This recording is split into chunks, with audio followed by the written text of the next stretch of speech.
Okay, well, I'm here with Doug Detwiler from DeRock Electric, or DeRock. How do you say it, Doug? DeRock. DeRock, okay.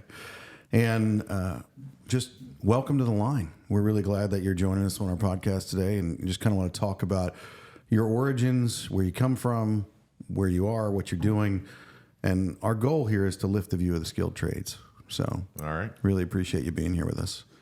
Thank you. Doug, tell me a little bit about, you're the president and CEO of DeRock. Yep. And how long have you guys been in business? We've been in business 15 years, Okay. going on 16. Okay. And how's that been for you? It's been a interesting ride. I Yeah. can tell you that. Yeah. We started out just Rock and I. My original goal was 10 people, 10 of the best people you can surround yourself with. Yeah. That's all I really wanted to do. I wanted to provide. It was never really about money. It was about independence. Yeah. I wanted to have everybody get paid well, to enjoy their jobs, and do it well. And man, did it grow. Yeah. We got there after, I don't know, 2 or 3 years. And I think one of our business coaches said it best. He said, your customers will make you grow. And we had some real good customers, and man, it just took off. The demand, Yeah. well, they need this, so we need more electricians. Anyway, now we're where we are. Okay.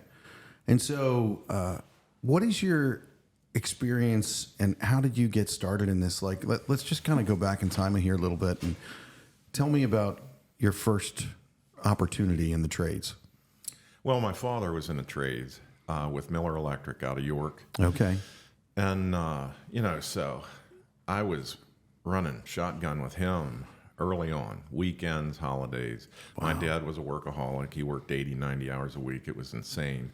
And my mother was going to college at the time, so my dad was kind of watching over me. And I just, in the shop, I spent all Saturdays, Sundays in the shop working, putting away material. Okay. Yeah. So you got to handle materials and things like that, and really got to learn. It's interesting. I remember when I started in the trade, I got a job in high school. I think I just got my driver's license, and kind of funny. Just down the street here is the company that I got my job with, Garden Spot, and I remember my first whole year working for them. I pretty much spent in the shop, just breaking down materials, handling all the different things, and I didn't enjoy it so much. I wanted to get out on the job, but it was so essential for me to learn, what is, a rigid 90? What is the different types of conduit? I find it really interesting in the electrical trade. My business partner says that there's like 30,000 different parts that we deal with, and that's probably an underestimate, actually. All the different things that we work with. So I can relate to, dealing with materials and handling things and processing them like that. So you did that with your dad for a while. And how did that look? Like, is that something where there was someone there showing you how to do it, or you kind of had to figure it out? I figured it out. Back in the day, we had a bin for everything. I mean, everything. I'm talking, quarter 21 inch. Yeah. Bolts, quarter 20 inch and a half, everything. And it was a massive endeavor. But when you have individual bins, it's kind of easy. Right. Because you know what goes in there. Right. So once a year, I would have to do an entire inventory. Oh, my word. Bless your soul. Oh, my God. I hated that. Oh. I did. But I got through it many, many years. And, man, you learn your material. Yeah. But, early on, Yeah. my dad would have me on jobs. I remember some of the original medical facilities in the New York area, putting the underground in. Remember Dad working on a backhoe, me running conduit, and I was little, dude. Yeah. I mean, I was 10, 11, 12. Back then there was no safety. I always tell these stories. We did a lot of church steeples, lighting them up. Yeah. And I'd be up way, way high. I don't know, 5, 6, 7 stories of scaffold, which is only 5 feet. But he'd tie me. I was a little guy, and that's when they had wood planks. Oh, yeah. I'd be on Yeah. the wood plank, and he'd be like, "You're going to hang out with me today." He'd tie a bull rope around my waist and say, "Don't fall off." And that was our safety talk, And so it's got a lot different, A little bit. I mean, now I have a dedicated safety committee within my company. Yeah. I'm working with the insurance companies on that all the time. We're filling out for ABC and the IEC different safety So would your protocols. dad have passed some of those safety No. things? No. Oh my! How old were you when this was going on? Like, when you started doing this stuff? I know this sounds crazy, but I know I wasn't much more than 10. Wow. And I worked a lot for him until I got to be 16, and then I got a little wild hair, and Yeah. we got separated for a little bit. But Started doing some different things and figuring Yeah. out where you wanted to go. well, I wanted to be a rock star for a while. I was a percussionist. Really? I was in rock bands, and I sang pretty good actually. But so I find that people who wanted to be rock stars to be good opportunities. So, yeah. do you hear that, Kern? I worked a lot, so Yeah. I had a full-time job. I worked part-time, then I drove dump truck and different things for my father. Okay. So I was burning the candle at both ends, and at one point, I launched a dump truck over a set of railroad tracks, and when it came down, it ripped the whole exhaust off, and my dad fired me right there. He's like, "You're done, brother." He's like, "You are not where you are burning the candle at both ends." So.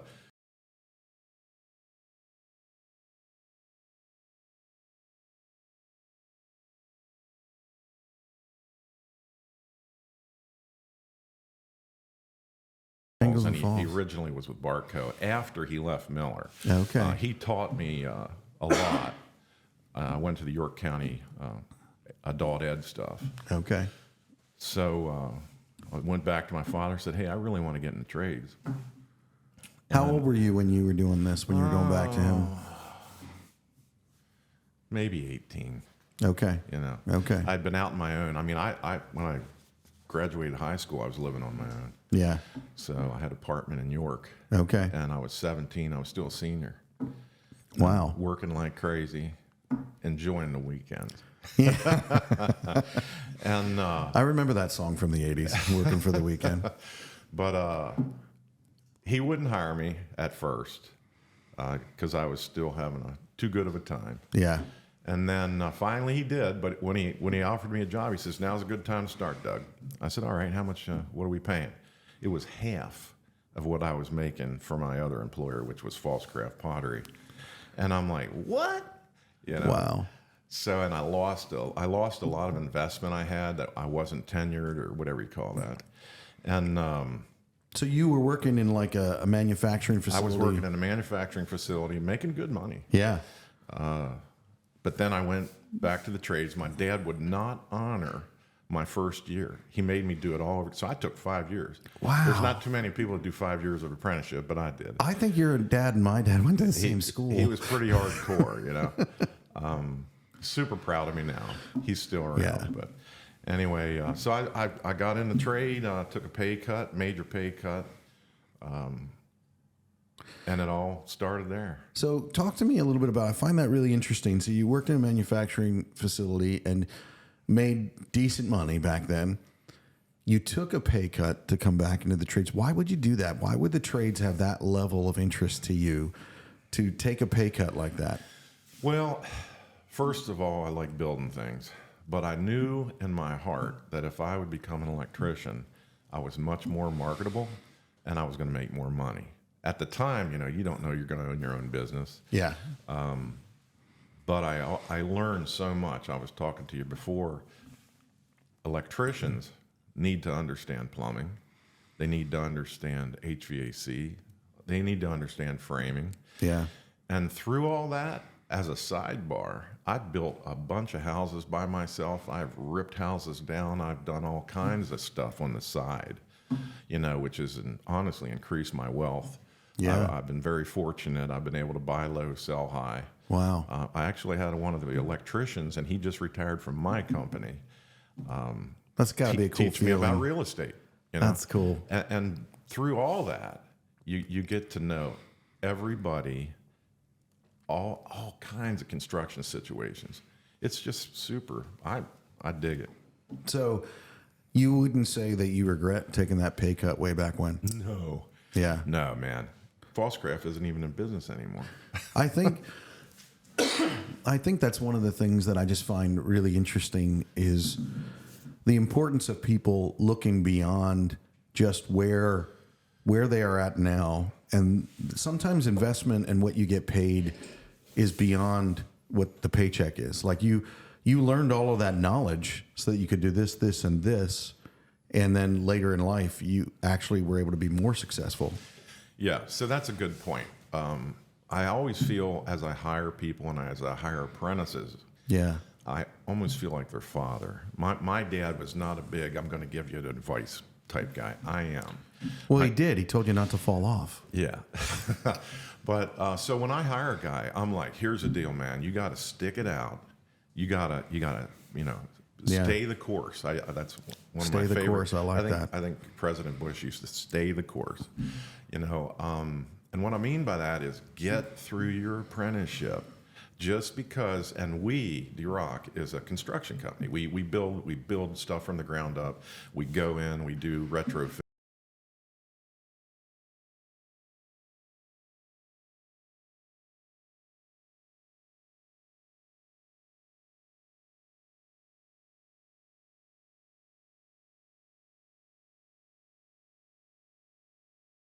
In our company than a lot of larger companies do. Wow. Because we push it. We actually train from the inside Yeah. to do the master's program for your master's license.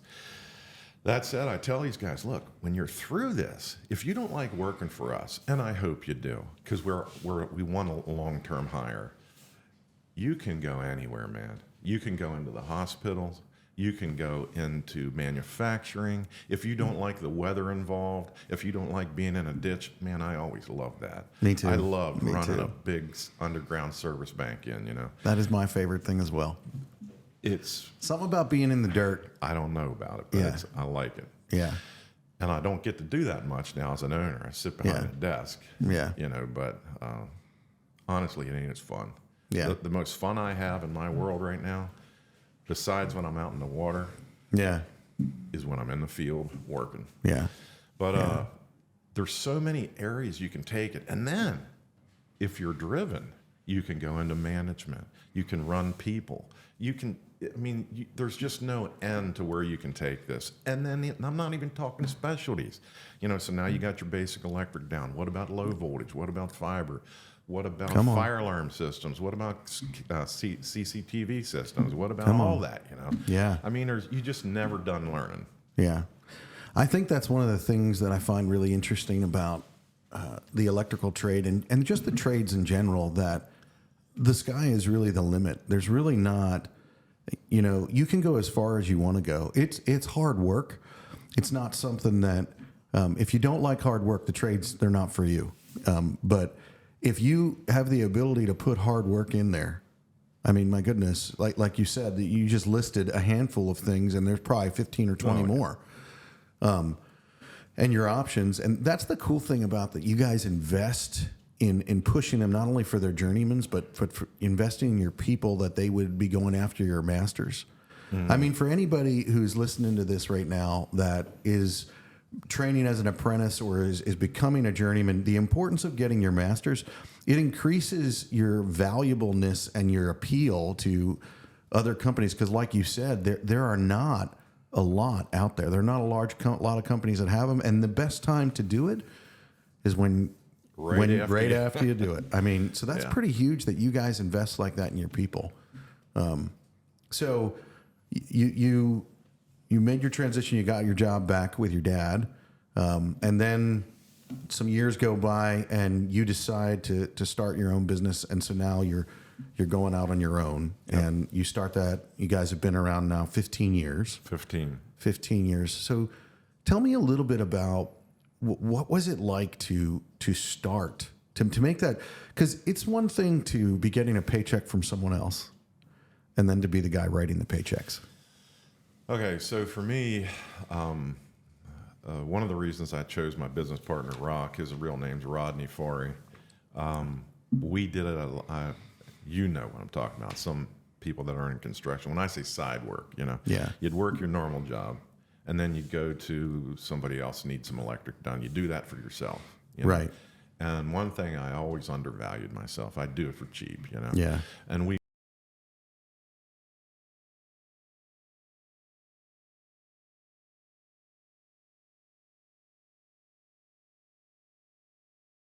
Right. because I was so busy, it was hard to communicate with your wife. But, Right. it got to a point where I was, I don't know, early 30s, and I said, I got to make a change. So I decided to have a kid. Okay. And then when I had him, my wife was working full time as a school teacher. I thought, I can't do any more side work. Right. So I shut it down. And that was hard. Man, I got calls for years. Wow. So I shut side work down. But when my son became about 6 years old, I got the itch. And I started taking bigger and bigger jobs. And finally I told Rock, I said, listen, man, I'm pushing 40 now. I either got to do this, and I always wanted to. We tried to buy Miller Electric. Okay. That didn't work out. Yeah. And then I actually tried to buy another residential electrical outfit, and we grew that. Me and Rock went in with that. Didn't work out. Yeah. And finally, I'm like, you know what? You're going to laugh about this. I read a book that Donald Trump wrote called "Think Big and Kick Ass." Think big and kick ass. So there you have it, a recommendation from Doug Detwiler. Think big and kick ass by Donald Trump. Donald Trump's a little controversial, but the bottom line is I read a lot, Yeah. So I read this book, and I'll never forget. I set it down on the headboard because I enjoy carpet. I made this cool headboard out. In a long story. It was kind of like a bookcase, and I said, "Oh God!" And my wife said, "What's wrong?" I said, "I'm going to have to quit my job." She goes, "What?" I said. And I was making good money too. Yeah. I was running this guy's company basically. And I compared it to jumping out of a perfectly good airplane. Why are you doing it? Yeah. But when I read that book, I knew that I was never going to be happy Yeah. unless I owned my own company. And so I called Rock up. I said, "Hey, brother, now's the time. I'm pulling the trigger." We literally went to the lawyers, and I said, "Hey, we want to start this company. What do we got to do?" 2 weeks later, we were in business. Wow. Now, I didn't quit my job that quickly. I gave them notice, a good notice, but actually I didn't. That kind of was pushed. But, I knew I had to. Yeah. And despite all the problems and trials and tribulations of business ownership, and there's a lot, Yeah. I don't regret it. Yeah. I'd do it all over again. Well, I mean, you said back in the beginning when we were talking that you love the statement, stay the course.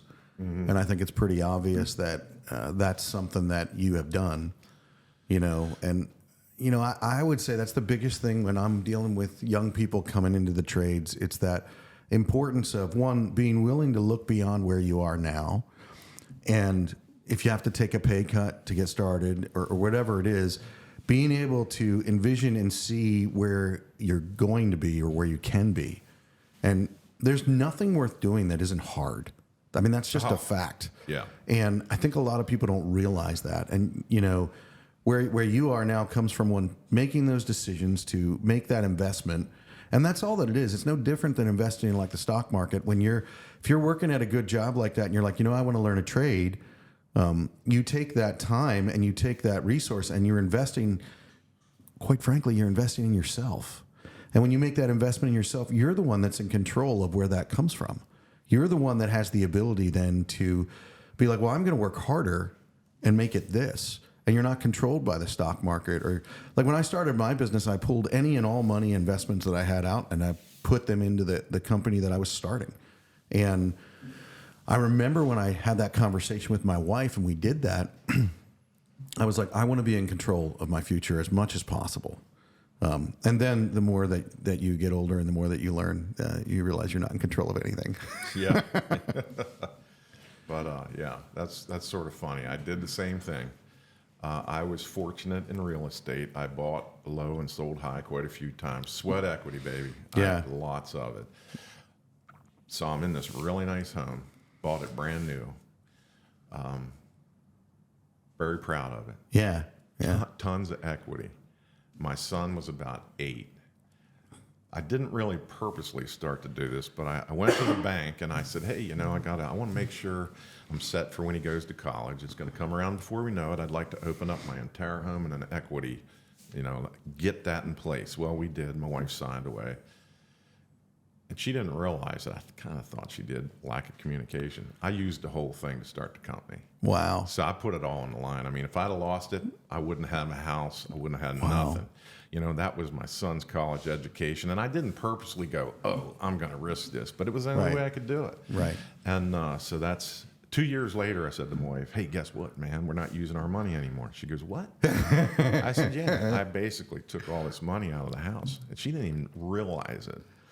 And that was poor communication on my part. If you're listening and you're married, that's not wise, just to be clear. That's not the best thing. Yeah. But and so she's a little mad at me. I'm like, but it's good news, man. We got it all back. You know? So, yeah. I'm going to try that with my wife. It's good news, man. Yeah. Yeah. I see how that rolls. Well, Doug, what is, you know, one of the things that I like to just break it up and just ask you, like, you know, what is one tool or thing that you just cannot live without? Like that one thing that you have to have. I got it. All right. I don't know. It's a Milwaukee tool. Of course it is. It's a Milwaukee tool. We just don't sponsor them, but a yeah. little handheld drill. Okay. Okay. Speed chuck on it, right? And it's got a little. The battery's not even as big as your coffee cup. Wow. It goes on the bottom of the handle. Has a little carrying case. I use that for everything. Really? Vicing out, taking stuff off, ripping stuff off of the wall. I use it nonstop. And even though I'm the president and the owner of this 40-man company, basically, I still got all my tools in the back of my truck. And when I need something, you know, I grab it. And that is one of my main players. I still have all the old, and I'm an old school guy, so I got a lot of DeWalt stuff. Yeah. You know, all my young guys are running Milwaukee. Yeah, they've got the marketing thing figured out. And the fact of the matter is, for us, I mean, in the electrical trade, they've also really become innovative. And I know all of the trucks at our company no longer, I never would have imagined this, but they no longer have Greenlees on them for knockout sets. Milwaukee makes that battery knockout set. Yeah. And it's like a no-brainer. You know what? We use a lot of I don't know, Rock knows the technical name of them. They're basically hole saws, but they got incredible carbide tips on them. Oh, yeah. Yeah. We use the heck out of them. Yeah, they're great. I think it's really fascinating, you know, being some of the history of being in the trade for all the years and seeing how, when I started, we were just starting to get battery drills. Mm-hmm. I still remember stringing out cords for corded drills on the job site when I very first started. And then I remember the company made a decision to make an investment in a battery-powered Sawzall. Yeah. One. Yeah. For a company of like 35 people. And I was like, wow, it was a big deal. And it was Milwaukee of all things. Yeah. So that was interesting. It was DeWalt for me, and my dad resisted it. Oh, he did not want to go. And you remember the big DeWalts had a real long thing with a battery in the bottom? Oh, yeah. I got him a set for Christmas. And he was not impressed. But about 2 months later, he comes to me and he's like, you know what? That's awesome. You know? So, That's pretty cool. yeah. So you've made the transition. You know, you came back. You're working for your dad, and now you're moving on. You're running your own company. You're managing people. You're investing in people, and the trades. Tell me, you know, Doug. I know you personally, and I know that you're investing in different things, not only for the people within your own company, but you're investing in things for people in general.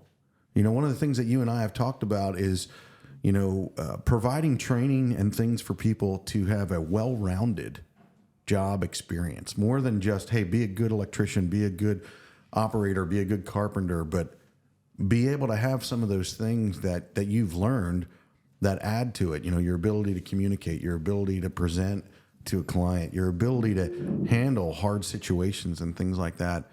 What is it that you see in the trades? Why do the trades matter currently in our culture and our society? The trades matter.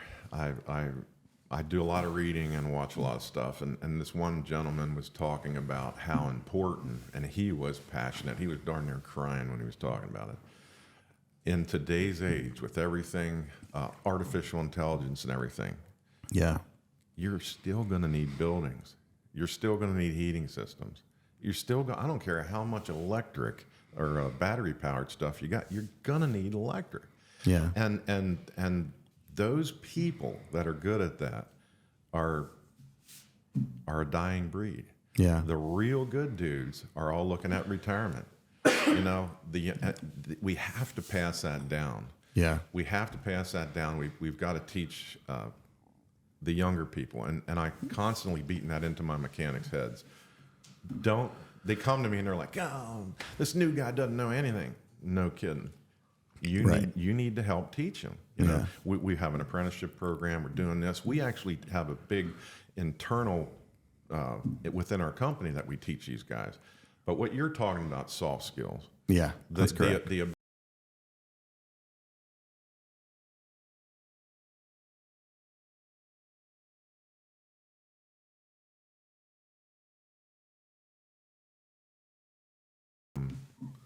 I find that we need a lot of that. Our younger, you know, not just our younger people. We got some old guys that need some tuning up too. Yeah, I know.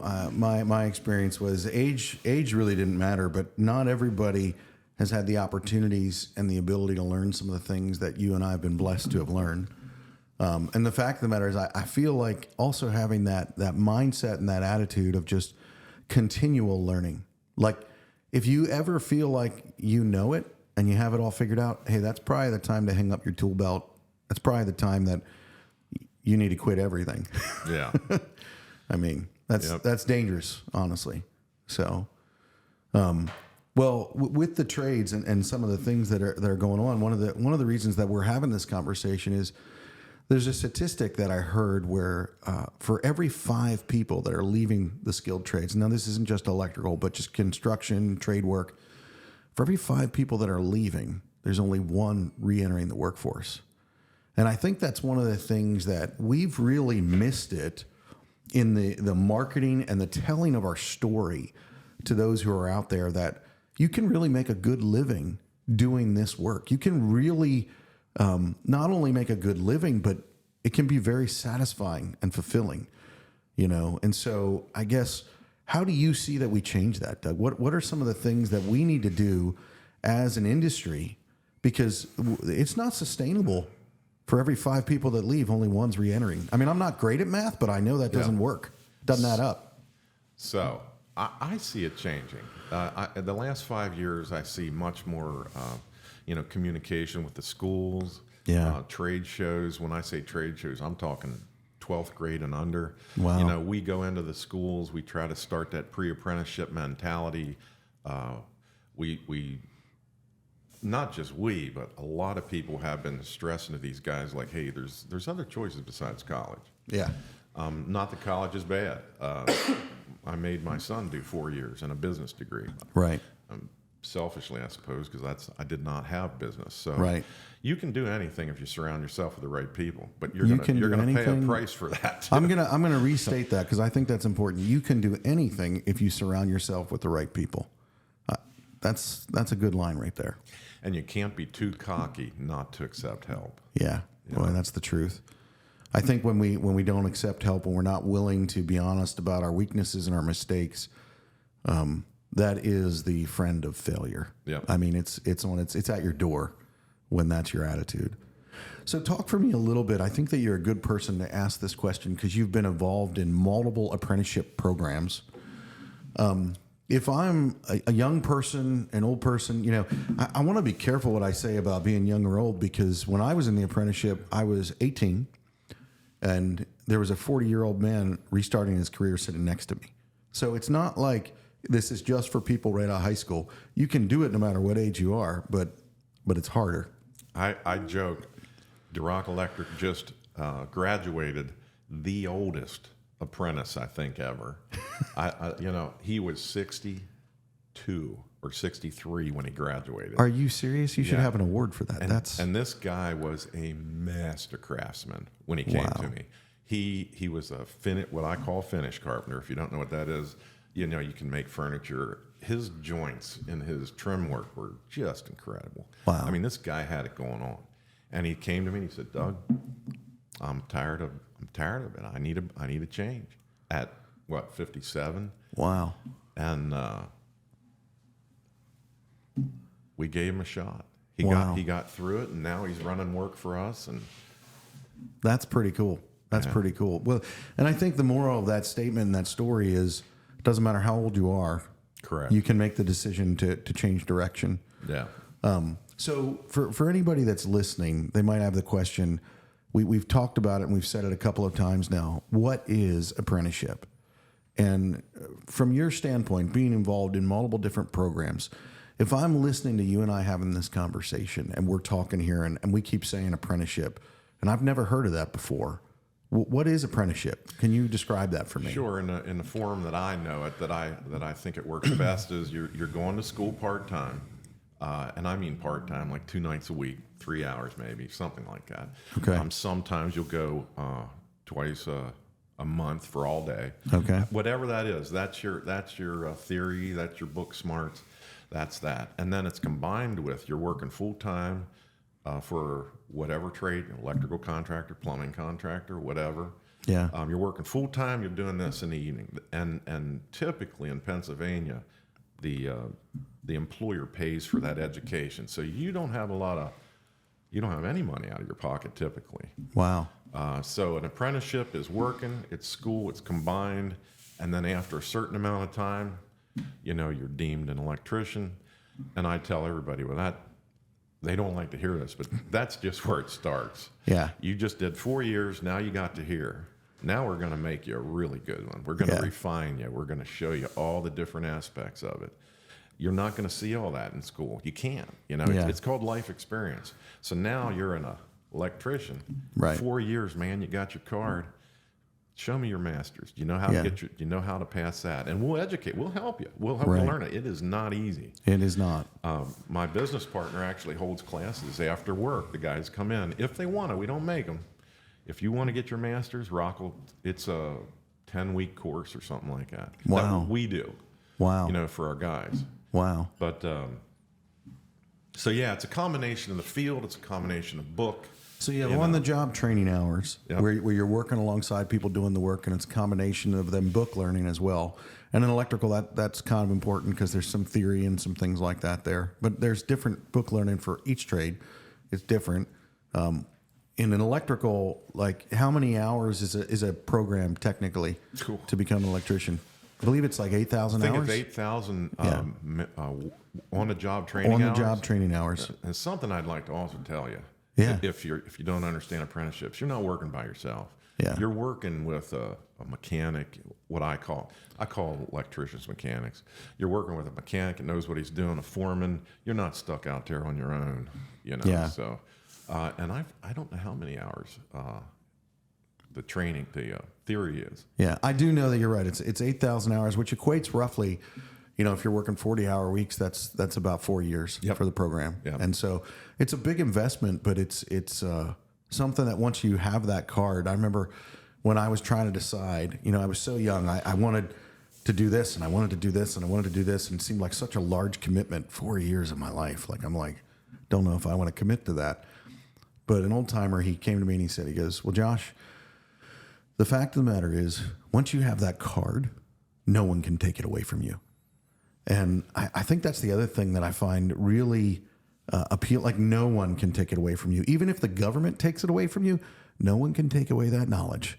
No one can take that away. And the fact of the matter is we're living in a culture and a society where with the people with those cards, the people with that knowledge are becoming more and more essential and critical. I mean, you and I have seen it even over the past 4 to 5 years, just in wages and how they have begun to skyrocket. I mean, if someone tells you that you can't earn good money in the trades, ask Doug how many people with a PhD in art have probably had a job for him. Yeah. So, okay, so that's what an apprenticeship is. And you're making that investment in people. So here we are. we're working, you're building, you're seeing that investment, and now you're later in life. I mean, you're not 35, but you're later in life. What is it that you would be saying to, and I think this is a great question because I know that you've said this to people, but when young people are trying to decide and make that decision, like, what is it that you said to your son because your son went to college, but he works at DeRock Electric. And does he work there? And this is a dangerous question to ask because I don't know the answer, but does he work there solely because you're his dad and the opportunity, or is he working there to learn the trade because he wants to do that type of work? He wants to do that type of work. I mean, obviously, with my father, myself, and him, it's 3 generations of electricians. So, is my son sort of sentimental or whatever you call that? Yeah, he digs that part of it. Yeah, that's not his sole driver. I think his sole driver was getting out with me, operating equipment, seeing the jobs go up. Yeah, because he's been around it all. You know? I mean, just like my dad. You know, I took him out. And he's driven by. I mean, we just got done building his own house, and he loves carpentry too. He's a heck of a welder, to be honest with you. But anyway, those are good things to know. Oh yeah, those are good that's things like to know. I said, electrical, man, you learn it all. Yeah, you know, you do concrete. I saw a post on your guys' social media, and if you're listening, DeRock Electric on Instagram, and it's DeRock Electric, all spelled out, I think. We'll post something in the notes. I would encourage you to follow those guys. I just saw on your Instagram a few weeks ago, you guys were, maybe I'm giving away trade secrets, but you put it on the internet, so I'll talk about it. Light cages, rebar cages for light bases. You guys were welding them. Yeah. I thought that was pretty. Actually, I stole the idea, and we're gonna give that a try. But you know, it also gives our younger guys an experience with welding. You know. Yeah. When you're welding a concrete cage like that, it doesn't have to be pretty. Yeah. But, yeah. Hey, can I get my coat, man? I'm freezing right behind you. It went from hot to cold. Thanks. Yeah. And that is proof that there is not vodka in these water bottles. Yeah. But you know, one thing I wanted to say, and maybe I'll get a chance, but so you got your education in electrical, and there's soft skills involved. Right. But with anything in life, I feel like, now this is the dad coming out in me talking to the younger generation. It's all attitude, man. So what I mean by that is, I have guys that find an excuse, like, if you got to move this from here to there, they're like, but that can't be done. Yeah. I don't know how we're going to do that. Oh my gosh, that's a pain, you know. And then I got guys that are like, oh, we're going to pick that up. We're going to move it over there. We're going to move on to the next job. Yeah. You just spent 5 minutes complaining and trying to figure out how to get from point A to point B, when you could have just said, I'm going from point A to point B. Yeah. And so what I mean by that in the big picture is that's life, man. Yeah. You either are going to drive yourself to be successful or you're not. Yeah. You know, and I'm going to bring up, I just saw this the other day. It had to do with success, and this guy was saying, you know, and I've said this personally, I don't celebrate wins. And maybe you should. And I've said this, and I'm not ashamed of it. It's just how it is. My business partner, 50%. Yeah. We have done some crazy jobs. We have been 15 years. We have won our first $1 million job years ago. You know, I was like, oh my gosh, we just got $1 million job. And then it's more, and it's bigger and bigger. Yeah. We have never once taken our wives out to dinner and sat down over a dinner and went, you know, we're pretty successful. This is really coming together. Yeah. Never once did we do that. But you know, now I'm going back to the video I saw. The guy's like, I just keep moving. Yeah. And if I got a problem like this problem with our younger guys, I just keep moving. I just keep pushing forward. I don't back up and go, oh, woe is me. Yeah. You know, I'm like, in the very beginning, I used to say, I used to feel like a cowboy, and all the regulations calmed me down a little bit. But I used to feel like there was nothing I couldn't fix. Yeah. Get out of my way. There's a brick wall, and I go through it. Yeah. And that's how I took care of problems. And that is what the people and my employees, I have some that do, you got to think, how am I going to win this? How am I going to get to the next step? Yeah. You're constantly moving. And that is the key to success in anything, life. Yeah. Just like marriage. Keep moving forward. You got to, you got problems. Yeah. Don't dwell on them. You got to try to fix them, but you got to keep going forward. Come on, Doug. I mean, that's the truth. Yeah. It really is. I mean, you have to keep moving forward. When it comes to we were talking earlier this morning about problem solving and just how it seems like that people struggle with problem solving. And one of the things that I find really interesting in that, and the other thing is, if you're one of those people, to your point of saying that it's attitude, if you're one of those people who's like, well, I'm going to figure it out. I'm not going to dwell on the problem. I'm going to try to come up with a solution and make it happen. Well, then you're going to advance in whatever company you're in, if not eventually own it. Yeah. My business partner likes to use the terms, make it go away. Matter of fact, I'm not even sure if we didn't have a T-shirt that said make it go away. And what he means by that is like, look, man, you can ask me all the questions you want and I can answer them. But when you really start, when you start leading and when you start, being a winner, you're figuring it out. Yeah. You don't need to talk to us all the time. I have a guy that comes to me and he checks with everything. And I keep telling him, you're right. You're good. Yeah. Run with it, man. And that person just doesn't get it through their head. They feel like maybe some people need the validity. I don't know if that's the word. Well, don't you think it's because I feel like in our industry, like the guys like your dad that have come before us, it's like, man, they were mavericks. They figured it out. They were willing to take risk and do things and make mistakes. And I think one of the things that has happened in our industry is mistakes are no longer okay. If you make a mistake, like we have all these safety committees, we have all these things, and it's like, if you make a mistake, oh my gosh. Yeah. It's like, and I think one of the big things with people is with your business partner, Rock, which great name, by the way, Rock. But with his statement of make it go away, I think we have to be saying to people, and I'm going to put you on the spot here as a CEO and an owner, is it okay for people in your company to make mistakes? Yes. And why is that important? That. Yeah. As an owner or as a boss, you have to be willing to let go. Yeah. And that's not always easy for me, especially as I'm transitioning through the end of my career with this company. Yeah. It's hard to go, okay, it's yours. It's your baby. You got to make that. And I see people making the wrong mistakes, in my opinion. Yeah. And you know what opinions are like. Yeah, and you know what opinions are like. We're not going to say that. No. But you have to, you're going to make mistakes. Yeah.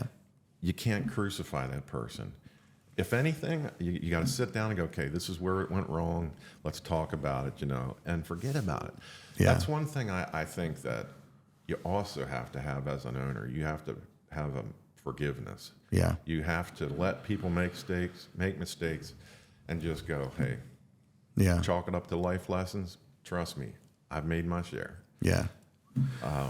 That's hard. That is hard. I mean, for me personally, we're coming to the segment of the podcast where I like to talk about faith and future. And so for me, a lot of people ask me, well, why are you doing this? Why are you investing your resources into the trades, into people? And the fact of the matter is, when you talk about forgiveness, it helps me think about my faith. And forgiveness is one of those things where, ever since I was a little kid, the statement was forgive and forget. And being able to look at those things and be like, all right, I'm going to move on. And obviously, you don't forget certain things. Like if I had a CFO who I was hiring and he stole money from another company, well, I'd probably put some constraints and things in place to make sure that he's going to be accountable. But the forgive and forget is not holding that against that person. When you're forgiving them, and it's like, listen, we're not going to ignore the fact that Joey drove the dump truck over, or Doug drove the dump truck over the railroad tracks and destroyed it. But it's like, your dad forgave you. He didn't forget. Oh, he didn't forget. He didn't forget, but yet he forgave you, which means that you're able to not hold that against that person. Yeah. And he didn't hold it against you. And I happen to know, just from some of the conversations that we had earlier here, you have a pretty good relationship with your father. I mean, you're taking care of him. You're in later stages in life, and I think that's important for us as managers and people. What you just said, the ability to forgive and let things go. You might not forget them, but not holding that against that person, being like, because the other thing that happens when we do hold it against, it's like, well, he's going to do that again, and we almost put him in this self-fulfilling prophecy of they're going to make that mistake again. So for the faith and future part of it, and this is a little bit of an interesting question, and everybody answers it differently because we all do this for different reasons. For me, my faith plays a huge part in why I'm investing and doing what I'm doing in this industry, and I'm doing it for the future. I believe the future of where the trades are going is an important thing because I have 3 children. I have a daughter and 2 boys, and I want the lights to work when I'm dead.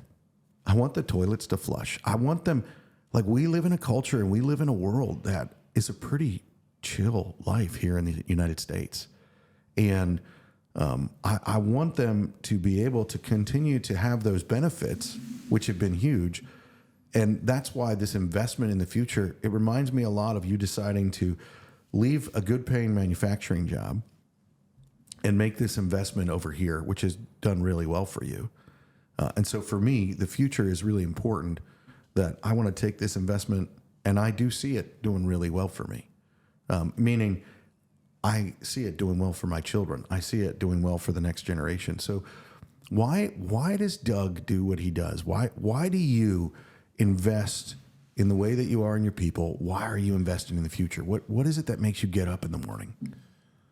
Okay. I wasn't really prepared for this, but I'll tell you. What is my legacy, maybe? There you go. What is it? It's not money. It's not... I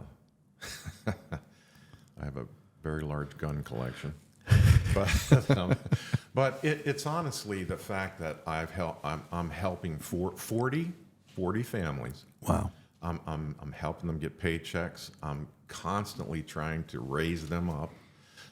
I literally, we're going around giving Christmas bonuses right now, and some of them are pretty large, and I've gotten some shocked. They're like, what? And I want to help them. I want to.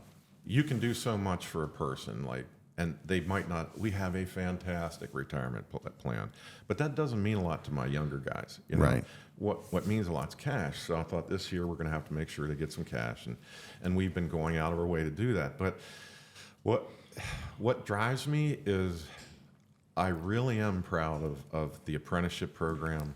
I'm proud of taking these guys that maybe never even held a hammer in their hand. Yeah. And turning them into electricians. Yeah. I'm proud of the education I can share with them.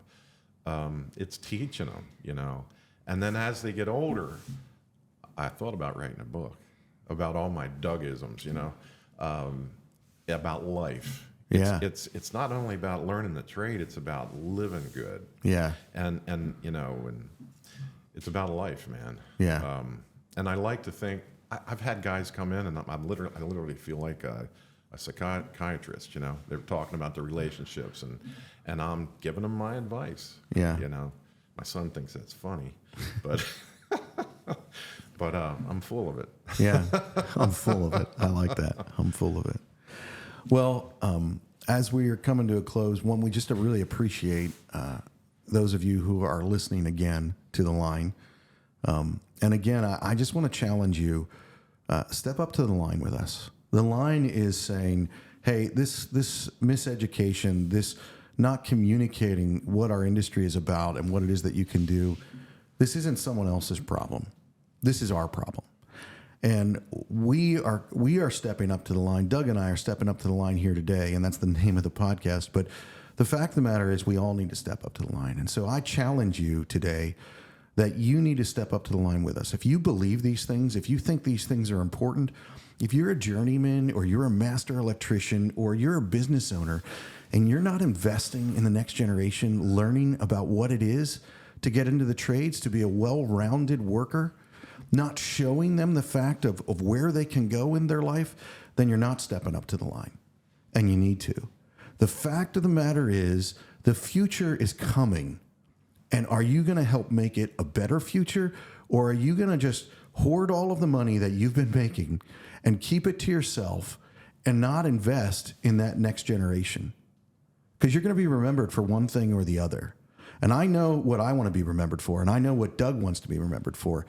So I would challenge you, step up to the line with us, make a difference, and lift the view of the skilled trades. So we thank you for listening with us here today, and we'll see you next time. All right. Thanks, Doug.